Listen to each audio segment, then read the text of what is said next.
पत्नी के कहने पर बेटे अपनी बूढ़ी माँ को धक्का मारकर घर से बाहर निकाल देता है। बेचारी बूढ़ी माँ रोते हुए सड़क पे चल देती है। चलते चलते किसी वृद्धाश्रम में जा पहुंचती है। इस बूढ़ी माँ का पति किसी दूसरी औरत के साथ में भाग गया होता है। जब यह बेटा जन्म लेता है तो उस समय ही इस बूढ़ी माँ का आधा जीवन खत्म हो चुका था। कितना बार यह आत्महत्या करने की कोशिश की, लेकिन बेटे को गोद में देखकर जिंदगी जीने का एक नया मकसद शुरू हुआ और वह बेटा बड़ा होकर अपनी ही माँ को लात मारकर घर से भगा दिया, जिसके जीवन में उस बेटे के अलावा और कोई भी नहीं था। फिर अगले दिन ही उस बूढ़ी माँ का पति उसी वृद्धाश्रम में दिखाई देता है जिस वृद्धाश्रम में वह बूढ़ी माँ रहती थी।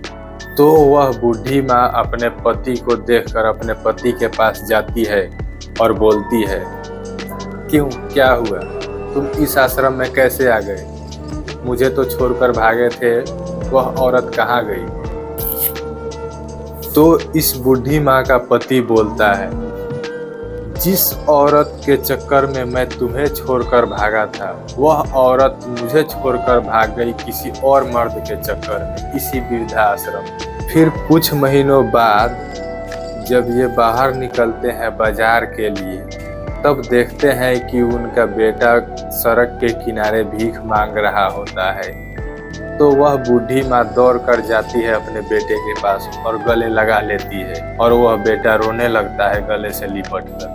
माँ, मैं अपनी बीवी के कहने पर तुम्हें घर से बाहर निकाल दिया, फिर मेरी बीवी मेरे साथ धोखा करके घर का सारा जमीन जायदाद अपने नाम से कर ली और मुझे लात मारकर घर से बाहर निकाल दी। फिर किसी दूसरे मर्द के साथ में रहने लगी। माँ अपने साथ बेटे को रख लेती है। जो पति कुछ साल पहले जिस औरत को छोड़कर भागा था वो भी, और जो बेटा अपनी माँ को वृद्धाश्रम भेजा था वो भी, दोनों माँ के पास आ गए और साथ में रहने लगे, फिर से एक नया जीवन जीने लगे। वीडियो अच्छा लगा हो तो चैनल को सब्सक्राइब करें और साथ में बेल आइकन को दबाना ना भूलें।